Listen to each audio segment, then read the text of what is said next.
우리가 마태복음을 쭉 살펴보고 있습니다. 여러분, 마태복음은 산상수훈을 지나가고 있는데요.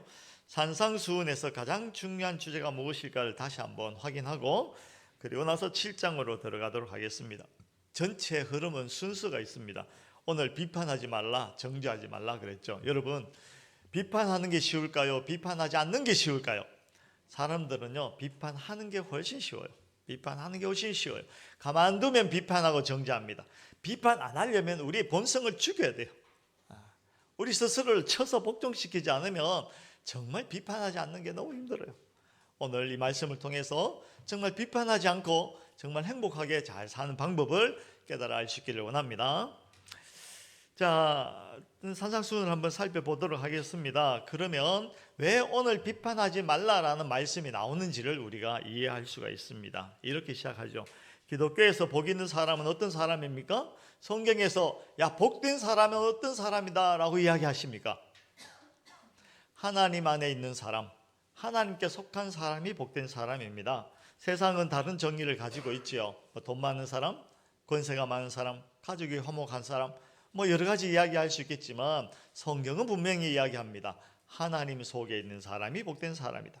그리고 마태복음은 쭉 가면서 예수가 누구이신가? 그 예수가 나에게 왜 필요한가의 문제를 다루고 나서 그 다음에 5장쯤 가면 우리가 하나님 안에 있다면 복된 사람인데 그 하나님 안에 있는 복된 사람의 표가 무엇인가?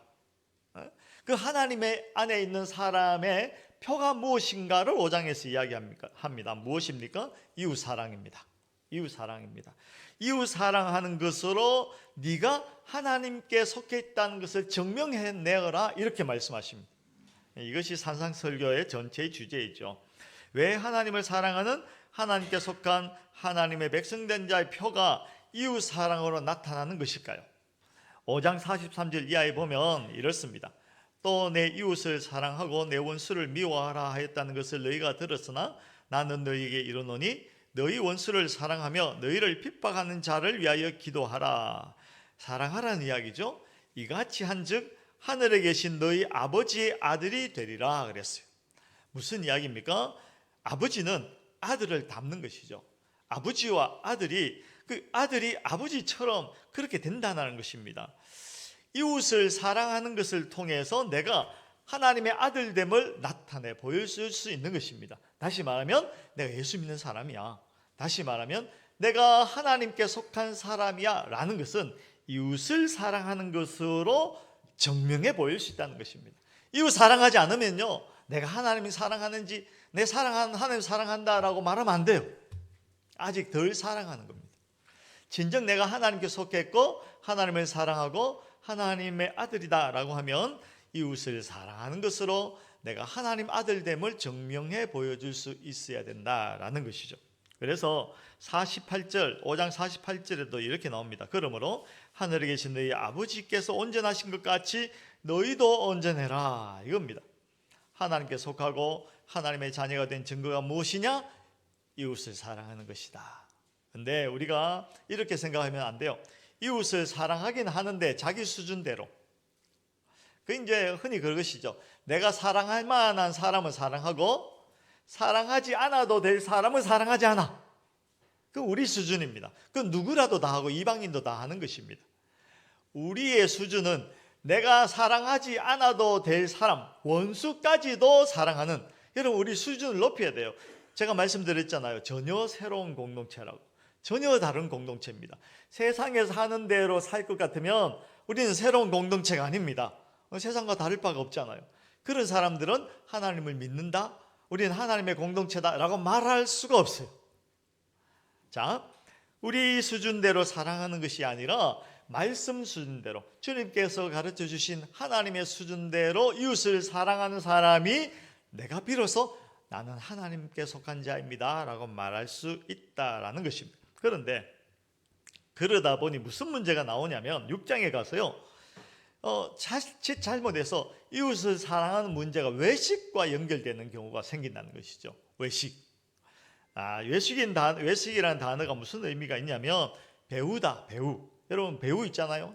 연극하는데 배우가 나옵니다.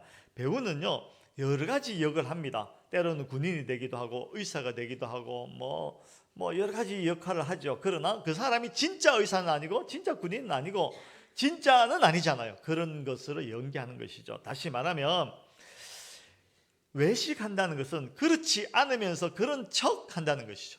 이게 무슨 의미가 있겠습니까? 그래서 성경은 이야기합니다. 너희는 사람에게 보이려고 하지 말고 어떻게 해요? 은밀히 보시는 하나님 앞에서 행해라. 그러면 은밀히 보시는 하나님께서 갚으실 것이다. 너희가 왼손이 하는 일을 오른손이 모르게 해라. 그렇게 말씀하시죠. 기도할 때 어떻게? 골방에 들어가서 기도해라. 금식한다고 떠들지 마라. 조용히 하나님 앞에서 은밀하게 기도해라. 그렇게 말씀하십니다. 그런데 그렇게 하면 또 두 가지 문제가 발생합니다. 첫 번째는 뭐냐면 그렇게 하면 이 세상에서 살 수 있을까? 응? 그렇게 하나님만 바라보고 하나님 닮아가고 막 그렇게 살다 보면 이 치열한 세상 속에서 살아남을 수 있을까라는 문제가 이제 질문이 막 생기기 시작합니다. 이게 문제죠. 그럴 때 등장하는 것이 성경에 보면 염려하지 마라. 염려하지 마라. 내가 너희 아버지가 아니니 나를 신뢰해라. 공중의 새를 봐라. 들에 핀 백합화를 봐라. 내일 아궁에 던져지는 들풀도 하나님께서 이렇게 먹이시는데 하물며 너희일까 보냐? 염려하지 마라. 이렇게 말씀하십니다. 그리고 그럼 어떻게 하라고요? 너희는 먼저 그의 나라와 그 의를 구하여라. 이렇게 말씀하시죠. 그런데 또 두 번째 문제가 생깁니다. 그게 오늘 7장과 연결되는 것입니다. 세상 염려하지 마라. 걱정하지 마라. 하나님 앞에 보이려고 하지 마라. 그럼 뭐가 되냐면 나는 세상 걱정 안 하고 나의 이웃에 대해서도 신경 안 써.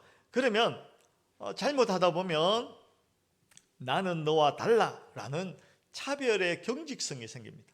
여러분 그런 경우가 많지 않습니까? 그런 생각이 여러분 속에 들지 않습니까? 나는 너와 달라. 나는 너와 달라. 나는 이래봬도 신앙생활을 몇 년이나 했고 성경을 얼마나 공부했고 성경을 얼마나 봤고 내가 이래봬도 차별이 경직성이 생긴다는 것입니다. 그런 사람들은요 이렇게 됩니다. 잘못된 것들, 모자라는 것들, 모자라고 틀린 사람들을 잘 찾아내요. 눈으로 그것만 보나 봐요. 보기만 하면 저거 틀렸고 저 사람 뭐가 잘못됐고 저러면 안 되고 이러면 안 되고 그것만 자꾸 찾아내서 어떻게 합니까? 공격합니다. 공격 왜 합니까? 그 공격함을 통해서 나는 저 사람과 다르다는 것을 드러내고 그것을 통해서 내가 바르다, 나는 수준이 높다라는 것을 증명받으려고 하는 것이죠. 큰일 납니다. 큰일 납니다. 정죄하는 자리에 서기가 쉽습니다. 그러니까 예수 믿는다고 하면서 세상을 외면하지 못하고 양다리 걸치고 사는 그것도 잘못된 것이지만 동시에 그 반대로 나는 너희들과 달라. 마치 서기관이 바리새인이 세리를 보고 하나님 나는 저 세리와 같지 않음에 감사합니다. 이딴 소리 나고 자기는 완벽하고 절대 실수를 안 하는 것처럼 모든 잘못하는 사람들을 쫓아다니면서 너는 왜 이래? 이건 이렇고 저건 저렇고 너는 이렇게 혼자 잘난 척 다 하는 그런 오류에 빠질 수가 있다는 것입니다. 그래서 오늘 7장 말씀에 분명하게 말씀하십니다. 너는 비판하지 마라. 정죄하지 마라. 네 눈에는 들보가 있다. 다른 사람 눈에는 티를 보느냐? 네 눈에는 들보가 있다 이놈아. 이렇게 말씀하시는 것이죠. 여기서 비판하지 말라는 단어는 이렇게 좋은 이런 거 이야기하는 것이 아니고요. 극단적으로 비평하는, 극단적으로 너 잘못됐어, 너는 틀렸어, 너는 답이 없어 이렇게 하는 것 안 된다. 그 말씀하시는 것이죠. 외식한다라는 것이 연기한다는 것과 뜻이 통한다라고 말씀드렸잖아요. 남의 잘못을 지적함으로 나는 저 사람과 다르다, 나는 저런 잘못과는 전혀 상관없는 족속이다 라고 교묘하게 사기치는 겁니다. 교묘하게 연기하는 거죠. 그래서 7장에 다시 말씀드립니다. 정죄하지 마라, 비판하지 마라 라는 말씀이 나오는 것이죠. 스스로 한번 잘 생각해 봐야 됩니다. 비판하는 게 쉬울까요? 잘했어 하는 게 쉬울까요? 다시 비판하면 속이 후련하나요? 잘했어 하면 속이 후련하나요? 많은 인생들은요 다른 사람을 지적하면서 내가 잘났다라는 것을 증명받게 되고 속으로는 자기 우울함을. 저는 이렇게 좀 논리형이라고 할까요? 그래서 그냥 이야기하는데 듣는 사람들의 귀에는 때로는 비판받는다라는 것으로 느껴지는 경우가 있나 봐요. 저는 그냥 이야기하는 건데, 그래서 저도 그런 실력이 많이 부족하구나 이런 생각을 많이 합니다. 그래서 요즘 제가 많이 배웁니다. 우리 권사님들하고 성경부 앉아서 이야기할 때 이렇게 하라고 저한테 막 가르쳐 주세요. 누가 뭐라고 하면 그러니까 그게 왜, 사실 저는 그런 이야기 할 때, 칭찬할 때 그냥 아이고 잘했어요 하는 것보다는 이러해서 잘했습니다 이러면 더 좋잖아요. 제 생각은 그래요. 그런데 그렇게 이야기하려고 하다 보면 칭찬이 잘 안 된대요. 그냥 대놓고 그냥 아이고 잘했어요, 아이고 잘했어요, 그러면 충분하다는 겁니다. 그래서 저도 그렇게 해보려고요. 그런데 우리가 그것보다는 정죄하는 것이 익숙하죠. 정죄함으로 내가 뭐가 된 것처럼 느껴요. 다른 사람에게 지적함으로 내가 저 사람과는 다르다는 무엇인가가 드러나는 것처럼. 그러면 어떻게 하면 될까요? 어떻게 하면 될까요? 하나님 사랑은 이웃 사랑으로 나타나야 하는데, 그 이웃 사랑이 하나님께 속한 자의 외적 증거로 나타나야 하는데, 어떻게 하면 이웃을 사랑하는 그런 외적 증거가 나타날 수 있을까요? 이걸 깊이 고민해야 됩니다.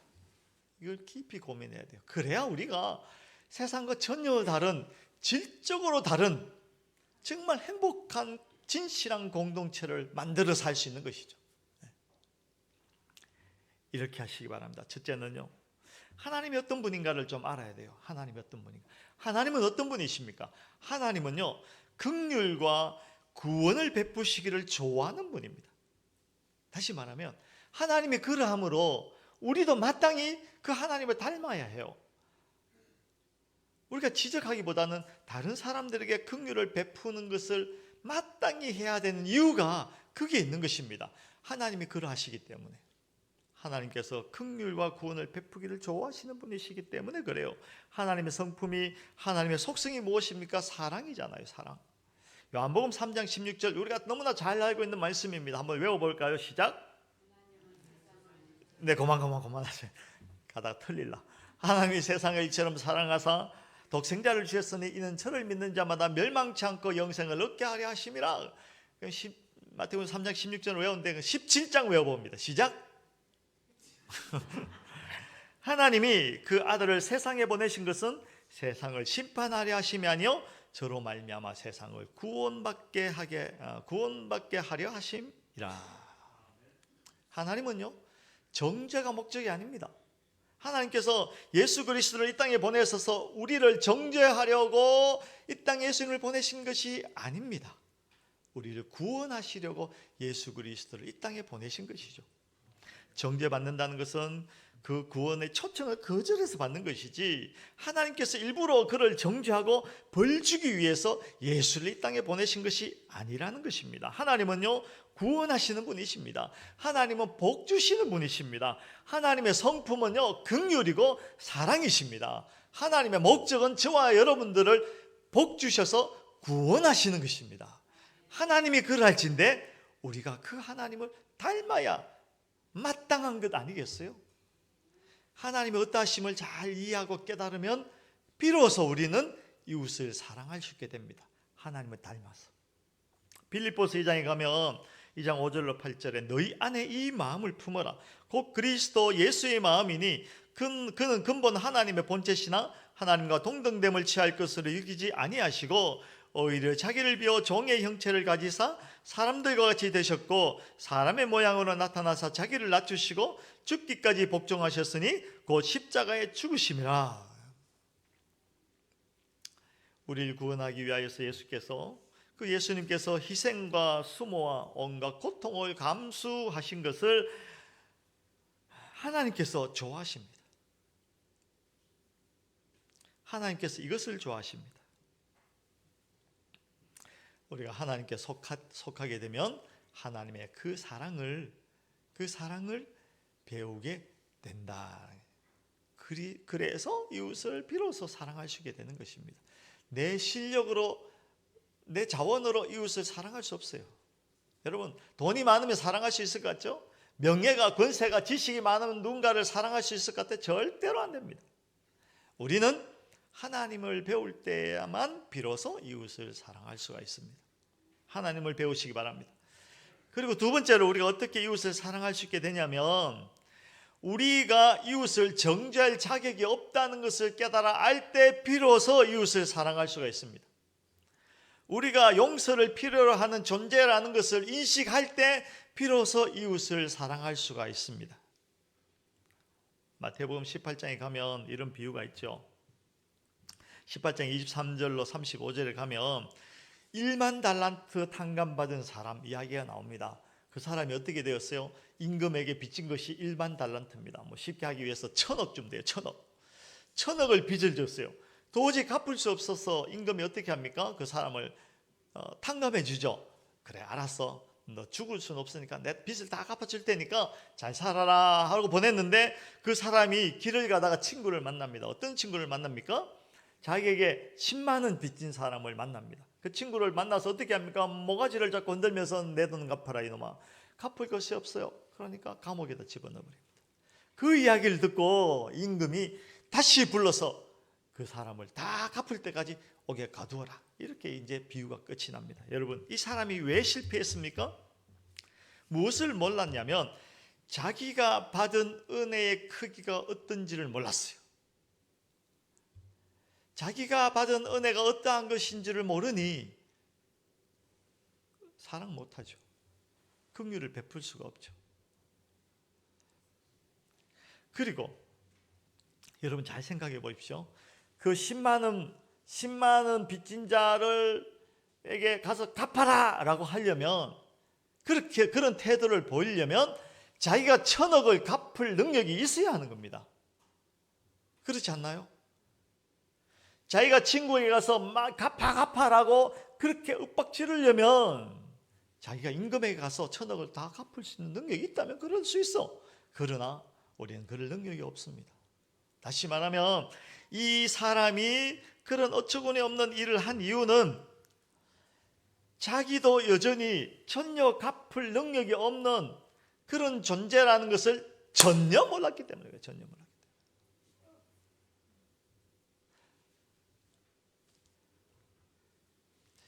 그런 우리가 이웃에 대해서 어떻게 정죄할 수 있겠습니까? 우리가 먼저 치명적인 정죄의 상태에 있고 그것을 용서받아야 하는 자리에 있다는 것을 안다면 우리는 남이 저지른 어떤 사소한 실수들에 대해서, 사소한 결함들에 대해서 정죄할 수가 없다는 것입니다. 이것이 우리가 사랑할 수 있는 근거와 이유가 되는 것입니다. 그래야만 비로소 우리가 사랑할 수 있게 되는 것입니다. 우리는 우리 눈에 들보가 있다는 것을 항상 인식해야 됩니다. 그래서 예수 그리스도가 아니면 이 들보를 뺄 수 없다는 것을 잘 알아야 됩니다. 은혜가 아니면 내가 살 수 없는 존재이고 내가 그 은혜를 받았다라는 것을 잘 이해해야 됩니다. 그럴 때야 비로소 내가 긍휼을 보일 수가 있는 것입니다. 내 이웃과 나와의 근본적인 차별점을 강조하는 정죄의식, 나는 너와 달라 하는 정죄의식은 우리 안에 있을 수가 없어요. 여러분, 그거예요. 이웃 사랑한다라는 것이 나가서 전도하고 구제하고 이런 것으로 나타난 것이 아닙니다. 먼저는 뭐냐면요, 내가 이웃을 사랑한다는 것은 그 이웃을 내가 어떤 태도로, 어떤 마음으로 보느냐, 이것이 출발입니다. 이렇게 생각을 해야 됩니다. 예를 들면 이런 것입니다. 여러분, 살다 보면 우리 주위에 분통 터지게 하는 일들이 많이 있어요. 저걸 가서 내가 어떻게 한번, 저쪽에 과일 가게가 있는데 그 과일 가게 앞을 제가 아침마다 이제 지나올 때가 있어요. 지나오는데 과일 가게에 과일을 싣고 온 트럭이 있어요. 트럭. 제가 목 상태가 안 좋네요. 양해하시기 바랍니다. 근데 트럭이 차도에 잘못되니까 인도에 올려놓고 짐을 내린 거예요. 그걸 보면서 제가 또 정의의 사자 아니겠어요? 저거를 내가 어떻게 사진을 찍어서 어떻게. 근데 뭐 아이고 집 내릴 데 없으니까 올려놨다가 이제 금방 빼면 되지 뭐 이런 생각으로 지나가 다니는데 어느 날은 보니까요, 그 쭉 옆에 심어놓은 나무들이 쭉 있어요. 뭐 보기 좋잖아요. 근데 그거를 일정 부분 싹 잘라내고 그 위에다가 그 자리에다 자기들 짐을 이렇게 갖다 놓고 제가 영업을 하는 겁니다. 그걸 보니까 이건 아니지. 이건 아니지. 제가 어떻게 했을까요? 상상하시기 바랍니다. 근데 여러분, 그 지점에서 우리가 오늘 제가 말씀드렸던 나도 은혜가 필요한 존재이고 내 눈에도 들보가 있다는 것을 깊이 생각하면서 그 상황을 한번 잘 생각해 보시기 바랍니다. 저들은 저렇게 살고 있는 저들이 어떤 존재입니까? 저들은 아무런 삶의 기준도 없고 목표도 없고 내용도 없고 소망도 없는 그저 살아남기 위한 본능을 따라서 차도 갖다 대고 나무도 자르고 하는, 그렇게 사는 것이죠. 그저 이 세상 사람들이 누구나 가지는 이기적인 심정으로 그저 살아내기 위해서 버티고 있는 것입니다. 그걸 잘 이해한다면 정죄하기 전에 먼저 불쌍한 마음이 들어야 마땅합니다. 정죄하기 전에 긍휼이 나와야 성도입니다. 하나님으로부터 내가 받은 은혜를 알고 나도 똑같은 인생이고 나도 더하면 됐지 나을 것이 없다라는 것을 이해하기 시작하면 정죄보다는 긍휼이 먼저라는 것을 이해하게 될 것입니다. 나의 마음 깊이 나도 당신과 다를 게 없습니다. 나도 예수를 몰랐다면, 나도 하나님 안에 구원받지 못했다면, 나에게 영원한 나라와 나를 지키는 하나님이 없었다면 나도 당신과 다를 것이 아무것도 없습니다. 나도 기회가 안 주어져서 그렇지 기회만 있으면 나무 싹둑 자르고 갖다 놓고 살기 위해서 아둥바둥하고 더하면 됐지. 내가 이렇게 멀쩡하게 다른 사람에게 긍휼을 보이는 것처럼 하는 이유는요, 1,000원짜리 떨어졌기 때문에 그래요. 말씀드렸잖아요. 10만 원짜리 떨어지면 나의 긍휼은 사라집니다. 아량은 사라집니다. 나와 이해관계가 부딪히지 않아서 내가 아량을 보이는 것이지, 미국 대통령이 트럼프가 되든지 누구죠? 해리스가 되든지 그런데 우리나라 대통령이 누가 된 데는 목숨 걸고 다니지 않았어요? 그것입니다. 그걸 이해하게 되면 정죄보다는 긍휼이 나온다니까요. 여러분, 술집 나가는 여인들 요즘 여러분 주위에, 옛날에는 그런 게 좀 있었어요. 근데 그 사람들이 이쁘게 해갖고 이렇게 나가고 야하게 하고 가면 사람들이 그냥 아유 저런 하고 욕하고 업신여기고 그러잖아요. 그런데 한번 돌려서 깊이 한번 생각해 보십시오. 좋아서 하겠나? 궁여지책으로 어쩔 수 없어서 쌀도 사야 되겠고 아이 등록금도 마련해야 되겠고, 저 사람이 하는 그 일이 얼마나 처절하겠는가. 여러분, 웃음 파는 것이 얼마나 힘든 일입니까? 자기 자존심을 탁 그냥 갖다 내려놓고 억지로 웃어야 되고.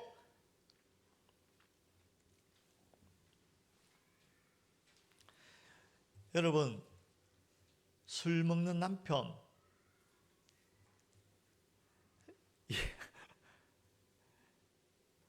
어떻게 생각하십니까? 그 남편에 대해서 깊은 이해를 한번 해보시겠습니까? 이렇게 오죽하면 먹겠나? 생을 포기하지 않으려고 그런 것 아니겠는가? 삶을 포기하지 않으려고, 당신하고 사는 것을 포기하지 않으려고, 맨정신으로는 같이 살 수 없으니까 술을 마시는 거 아니겠어요? 네. 여러분, 술 못하는 저는 어떻겠습니까? 맨정신으로 저 여인과 살아내야 하니 저를 불쌍히 여겨주시기 바랍니다. 마치 안 하고 수술한 것 같은. 여러분, 잘 생각하십시오. 그저 내가 착한 마음으로 누군가를 긍휼히 여겨, 이거 아닙니다. 그거는 누구나 하는 것입니다. 나의 죄됨과 나 역시 은혜로 살았다는 것을 이해하는 사람은 정죄하기보다 먼저 긍휼을 보이게 돼 있어요. 그때 나오는 것이 하나님을 닮은 긍휼입니다. 정죄하려고 그러지 마시고, 어쩔 수 없는 상황에 처해 있는 사람, 이러지도 못하고 잘했다 소리 할 수도 없고 그렇다고 이렇게 할 수도 없는 그때는요, 그냥 웃어주세요. 허허허. 그런 면에서 참 유머는요, 유익이 많아요. 절망과 포기, 그런 상황에 있는 상황, 그런 나 자신, 그런 괴람과 무기력함, 그런 것들이 밀려올 때요, 그냥 한번 웃어보세요. 위로가 돼요. 어쩔 수 없는 것들이 있잖아요. 정죄하지 말고 긍휼히 여기시기 바랍니다.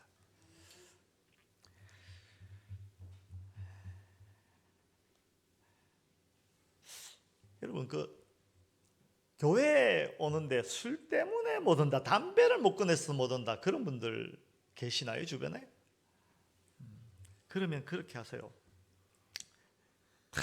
술도 못 끊고 담배도 못 끊고 그렇게 바가지 긁지 마시고, 담배 피워도 좋으니까 교회 오시라. 단지 담배를 물고 오지는 마시라. 여러분, 담배 피라는 이야기가 아니고, 담배 끊는 것보다, 담배 끊는 것 때문에 하나님께로 못 오는 것보다 담배 물고라도 하나님께 오는 게 더 중요합니다. 그래서요, 제가 다음 주에 저 테라스에다가 흡연 공간 이렇게 써붙여 놓으려고요.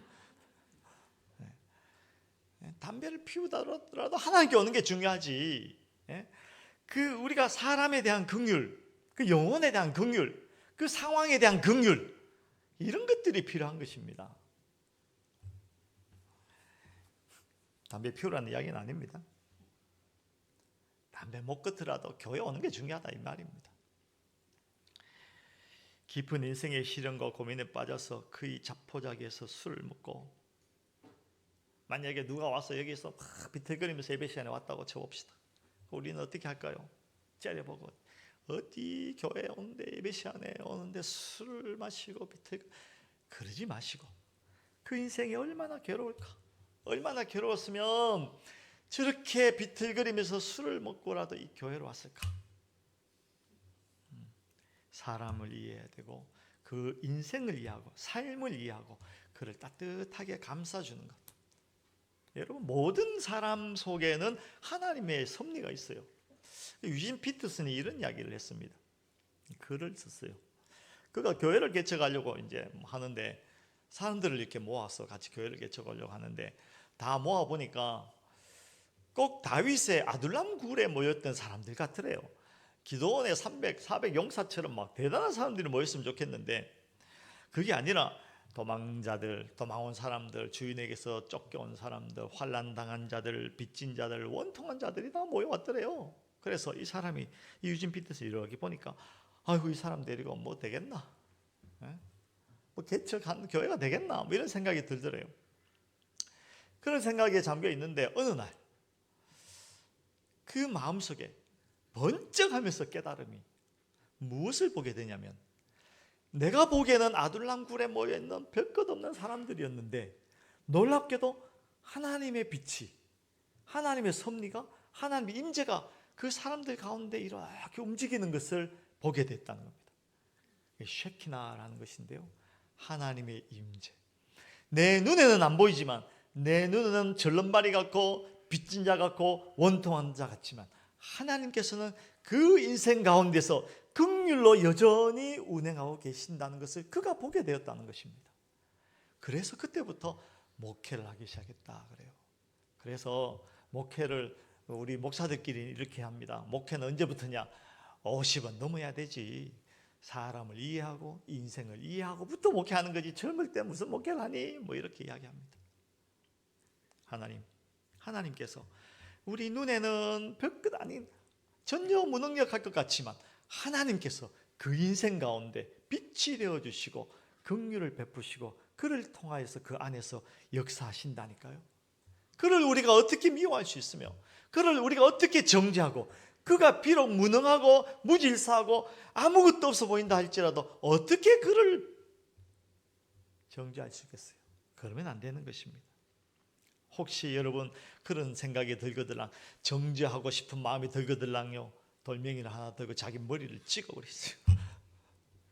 입으로 정죄할 것 같으면 자기 입을 쳐버리시고, 눈으로 정죄할 것 같으면 자기 눈을 그냥 눈탱이가 방탱이가 되도록 스스로를 쳐서 복종시키시기 바랍니다. 내가 예수 믿는 표가 무엇인지, 내가 믿지 않는 사람들과 다른 것이 무엇인지를 스스로에게 물어보시기 바랍니다. 여러분들로 인해서 사람들이 그 고단한 삶에서 위로를 받고 있는지 아닌지 물어보시기 바랍니다. 여러분들이 있으므로 여러분들 주위에 있는 사람들이 그 절망과 그 비극을 디디고 일어나는 이 일이 일어나고 있는지 여러분들의 존재를 평가하시기 바랍니다. 무슨 일이 있을 때마다 사람들이 여러분들에게 달려오는지, 도움을 청하는지, 도움을 여러분들에게 부탁하는지 확인해 보시기 바랍니다. 여러분의 그늘에 사람이 쉬도록 하시기 바랍니다. 여러분들을 만나는 사람들이 힘을 얻게 하시기 바랍니다. 그리하여서 우리를 그의 자녀 삼으시고 복 주시고 사랑으로 우리를 항복시키신 하나님을 그 사람들이 만나게 되는 역사가 일어나기를 주의 이름으로 축원합니다. 우리 안에 있는 예수 그리스도를 확인하시기 바랍니다. 정죄 그딴 거 하지 말고요, 여전히 우리 안에 계신 예수 그리스도, 그분의 긍휼, 그분의 사랑을 우리가 확인할 때에 비로소 내가 정죄하지 아니하고 긍휼을 베풀 수가 있고, 비로소 사람들이 나를 통하여 쉼을, 평안을, 기쁨을 회복할 수가 있게 되는 것입니다. 그런 성도 되시기를 주의 이름으로 축원합니다.